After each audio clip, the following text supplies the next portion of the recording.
Oh, my goodness.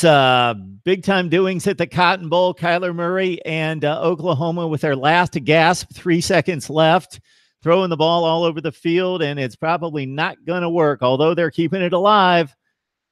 We've got a loose ball at midfield, and Texas has held on to defeat Oklahoma 48-45. What a great game. What a great game. Couldn't keep my eyes off of this one, even though I try to watch every major game in college football. This was the one, that was a beaut to watch, to take in. Oklahoma, Texas, Kyler Murray, and all those weapons on offense for the Sooners, with as well as Texas played on defense over the course of the fourth quarter, and specifically in a time frame of just about 3 minutes. Oklahoma turned a 45-24 route, into a ball game at 45-all. And I think any of us who watch college football, who know the skills of Kyler Murray, who know the play calling ability of Lincoln Riley, the weapons of Hollywood Brown and CeeDee Lamb and Trey Sermon, knew that Oklahoma was not out of the game, even down 3 touchdowns with 7 minutes to play. But they didn't need the 7 minutes. They only needed 2.5 minutes to get back in the ball game at 45-all. What a game. But credit, think of this situation. You always lose to this team. Basically always lose to this team, meaning you're Texas, you're facing Oklahoma, you've seen the flurry, you've withstood the flurry, and it's suddenly 45-all, and there's 2.5 minutes left on the clock, and your offense has been dormant, mostly because of being too conservative. There wasn't a little bit of time. There was too much time for Oklahoma on the clock for that explosive offense and for that quarterback, for the Longhorns and Tom Herman to be that conservative.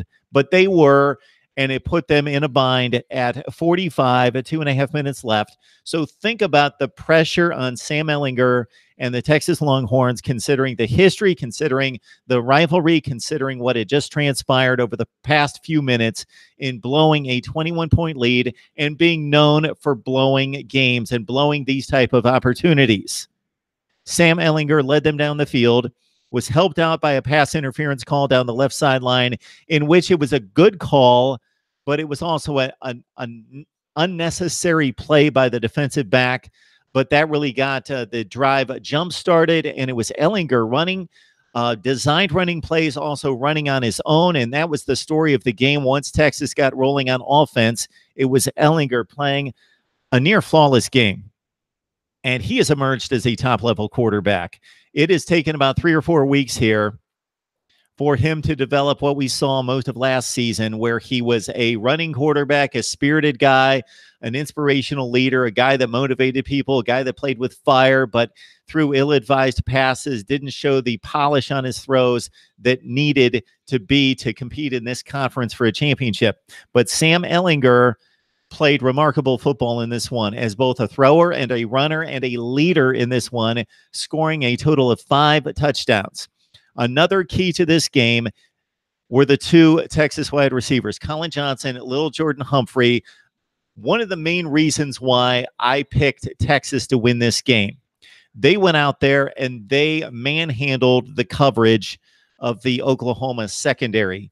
Lil Jordan Humphrey, Colin Johnson, they are men out there in the routes, in regards to outfighting defensive backs for the football, in regards to blocking them out for the football, out jumping them. They are too big and physical for most secondaries, Oklahoma certainly included. So the Longhorns make a big statement in this game. Preseason, I did pick Texas to win the Big 12.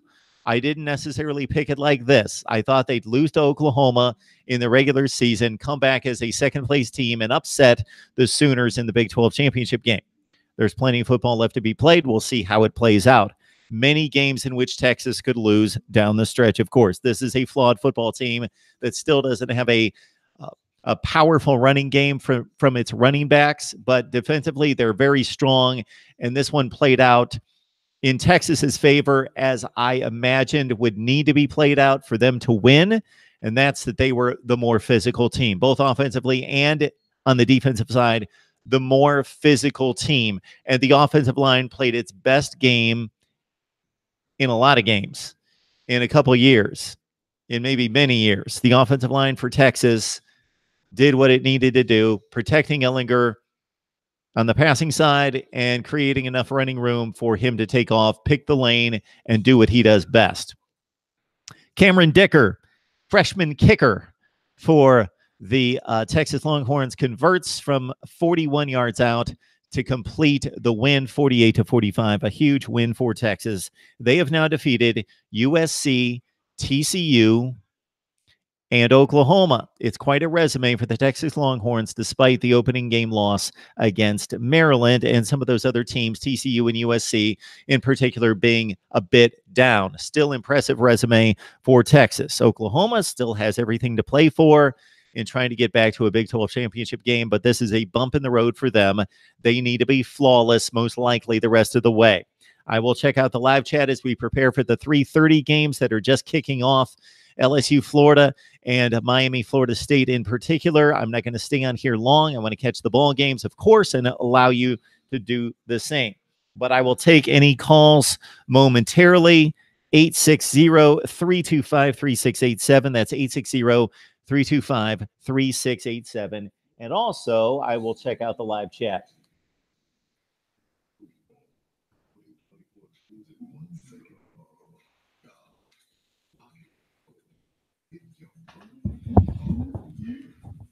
All right. Yes, indeed. DJ Bucci. Shane, go Blue. Still watching Michigan's game. I believe the Blue of Maize and Blue are up 27-7. Ty Johnson with a kickoff return that got Maryland going at 7-3. But Michigan looking good right now, 27-7. The defense has been overwhelming. I've been watching that game on the second or third screen as Northwestern has defeated Michigan State. And so for a while there, when it got to triple digits or got to a 3-score lead, 21 points, for Texas, I kind of pulled away a little bit, knowing that Oklahoma was dangerous. And if I saw one more score, I'd go back to a 2-score Texas-Oklahoma game. But Northwestern and Michigan State really captivated me as well in the second half as the Wildcats built a lead. And then Michigan State came back and took the lead, and then Northwestern scored late to win it at, I believe, 29-19 as they forced Michigan State on a 4th and 1 on their own end. Obviously, Sparty had to go for it on a just 4th and 1 with 3 minutes left to play, and Northwestern tacked on a touchdown to win it 29-19. Now I feel horrible that I did not pull through. While I picked Northwestern with the 10 points, I had the hunch that they were going to win the ball game, pull off the upset on the road, but I did not pull through on that one. It took Michigan State straight up, but big loss for Sparty in Big Ten play, going down to a team outside of the Penn State, Ohio State, Michigan triumvirate that you would expect. Those would be where the losses would come for Michigan State, but they lose at home. This is not an extremely good Michigan State team. This is a 7-5, 8-4 Michigan State team, and it might struggle to get back to those win levels based on the schedule the rest of the way. For Northwestern, they are playing these type of games each and every week. We see what they're capable of. They can play down to the level of Akron. They can play up to the level of Michigan or Michigan State or beyond. All right. Let's see what else you guys have on here. Oklahoma's defense is trash. We already knew that. Kyler Murray is for real. Yes, he's just an exceptional talent. Of course, NCIS Fanatic 21 chiming in with the Haskins-Murray comparison, as we have grown to love and know. Johnny Bay shootout in Dallas. Yes, what a game at the Cotton Bowl. McWright, Terry Ann. Awesome game. Yes, it was. Red River shootout did not disappoint this year, and it rarely does, actually. Even though Texas has been down, they have played OU extremely close in recent years. All right. It must have been Tom Herman play calling. Navy Thomas had asked me when Texas broke out with some big points there in the first half, who in the heck is calling these plays for the Longhorns with Tim Beck still on the shelf. Unfortunately, we would ask and hope that he gets better. But at the same time, Tim Beck gained some ire from both Nebraska and Ohio State fans for play calling issues in the past. And so Tim Beck still on the sideline due to a medical issue. And Tom Herman, from what I could tell from the game broadcast, has taken over the play calling. That's something he's very accustomed to doing. And he called the right shots today.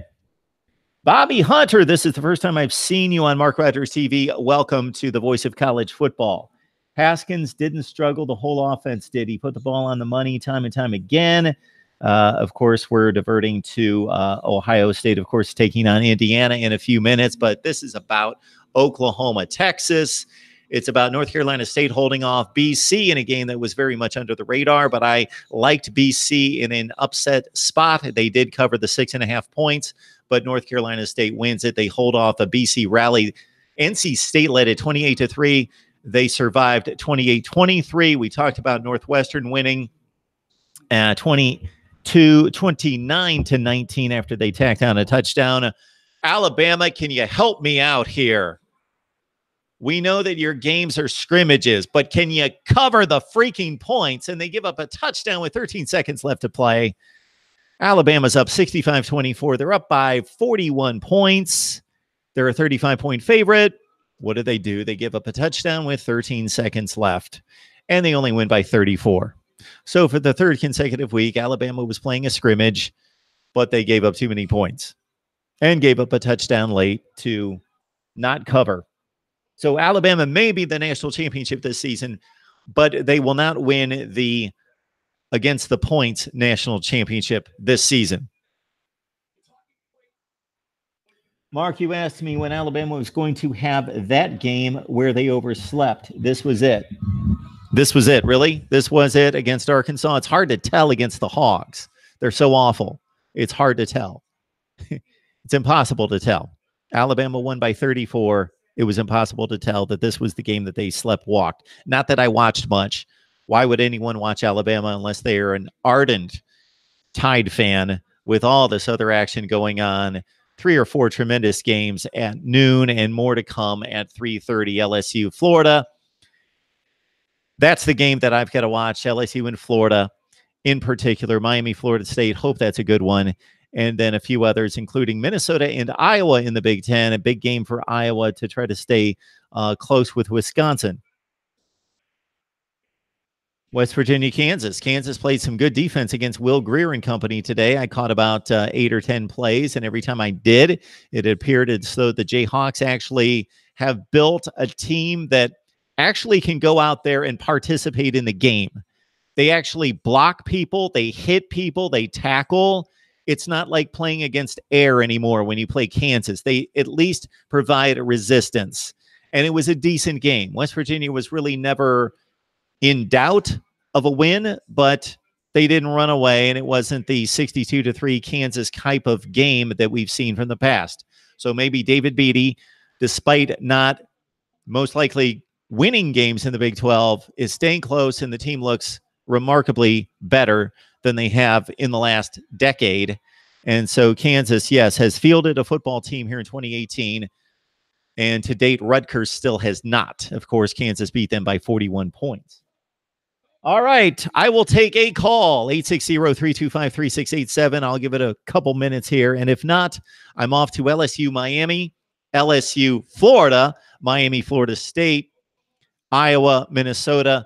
And my kids are coming over for some baseball as well, as we've got to watch the Indians and the Astros. And I'll have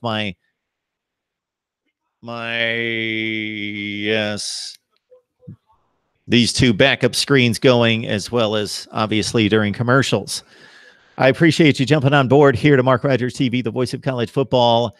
I know you're wrapped up in the football, as you should be, but the postmortem is best taken in on Monday if you've got my newsletter.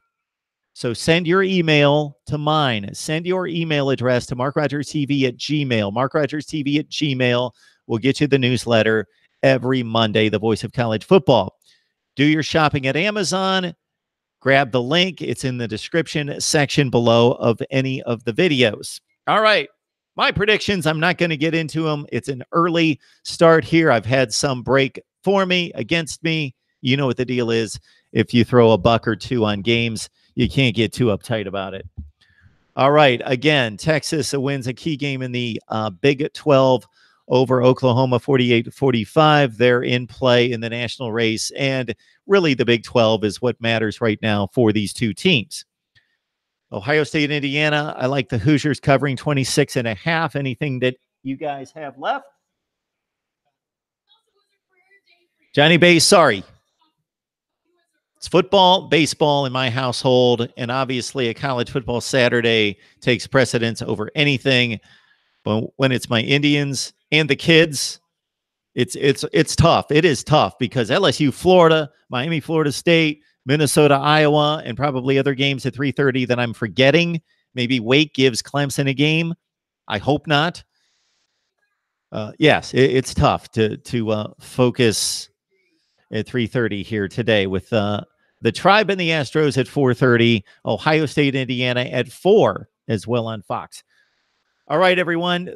Thank you so much. We will be back later tonight to put a big bow on all of it. At the very least, we will come back late night to wrap up the entire day. If not, do a wrap on Virginia Tech, Notre Dame, Kentucky, Texas A&M, and the other big 8 o'clock primetime games. And then probably come back late night if there's anything else to talk about with Utah, Stanford, and the entire day of college football. It's been a good one already, and it's only 3:45 Eastern time. Thanks so much. We will see you soon right here at Mark Rogers TV, the voice of college football.